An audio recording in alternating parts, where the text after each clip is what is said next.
during this episode, and that is looks.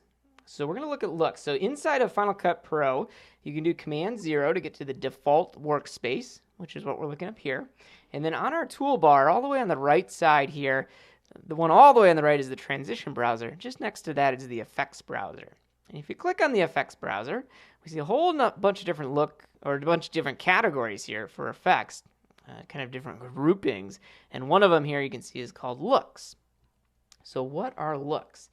Well, our video clip that I have here on the timeline, just this octopus running around on the seafloor there. And under looks, I can just double click on one of these looks or drag it onto the clip that's here on the timeline to apply it. And all it is basically a way of stylizing your video. I know there is a stylized category here, but that's essentially what the looks are. So if I want to create a 50s TV look, I can drag that onto this clip, and now it goes from an ocean look to this kind of black and white 50s TV look. And inside of the inspector, when you have these looks, you can change things like the amount of that look, and then we have a brightness option for this one. So pretty basic. I'm going to select that and hit delete. We have a beach bypass, so this I can drag that on. And again, we see the amount that's here, and there's an option to match the iMovie look for this.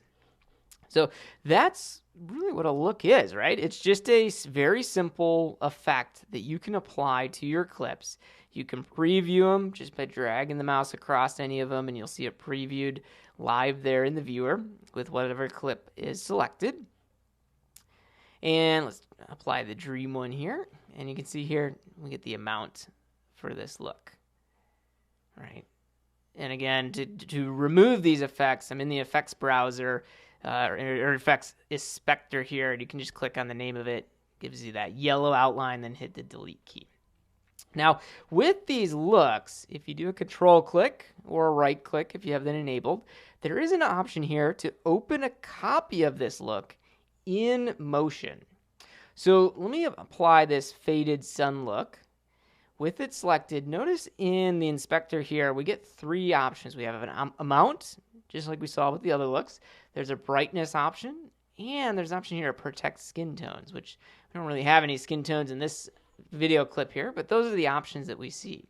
So if I right click on the faded sun and do open a copy in motion, what that does, you can see there's a faded sun copy look inside of Final Cut, and the motion application, if you've purchased that and have it installed on your Mac, that will open up and you'll actually be able to customize this look, because all of these looks were just built with motion, and motion can get pretty complex if you haven't used it before, but this is where you'll see all of those options. So notice the three options here in this rig: the amount, the brightness, and the protect skin, and those are what we saw inside of Final Cut. So all of these things, I can see that they basically just added a color balance and then a couple clone layers here for it. But if I go into the inspector, I'll see they've adjusted the shadows, the midtones, and the highlights if I'm looking over on the left side here for that. So you can certainly go through here and customize these looks inside of motion. I'm going to do that here very drastically. Let's change all of these to different shades of green. And looks good to me. I'm going to do Command S to save this. I'm going to save it as a duplicate. I can then rename it here. So I can name my template. So this is going to be the faded green. Faded green look. I can put it in a certain category, which in this case I want it to be in the looks category.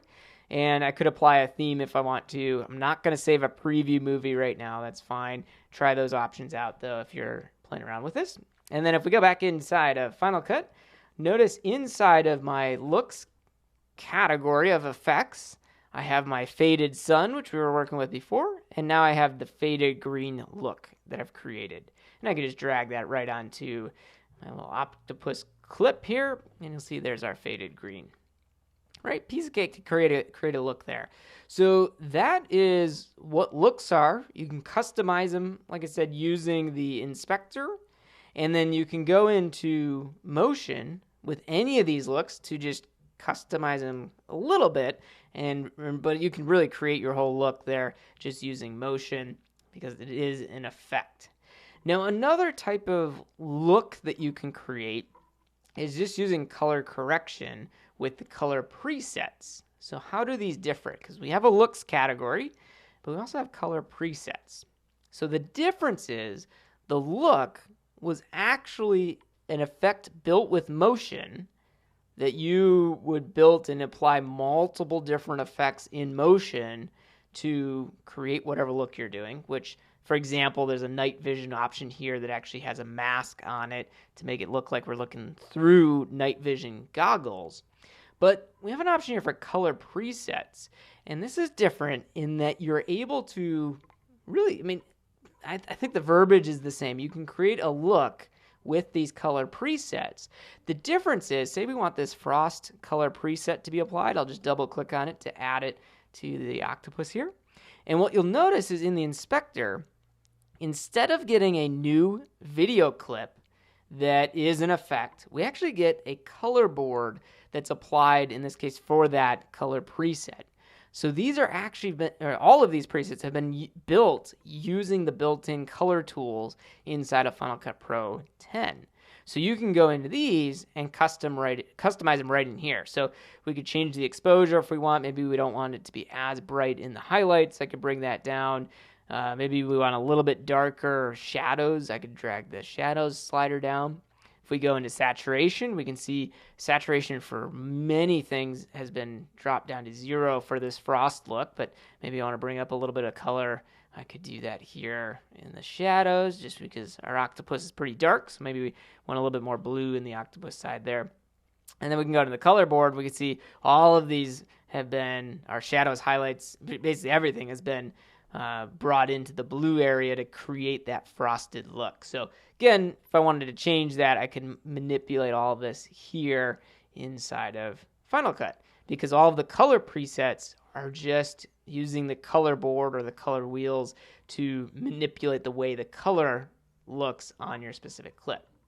So that's what a look is inside of Final Cut Pro 10. It's just basically an effect that was built with motion to make your video look a specific way, or you can use color presets to create an actual color correction that makes the video look a certain way. And either way, if you have motion, looks is a great way to go. If you don't have motion but still want to really stylize your video, color presets can be a great alternative. So that is looks inside of Final Cut Pro 10. Moving on to number 3, we have someone who reached out to me and they said, I'm trying to create an echo type effect in my audio. How can I do this?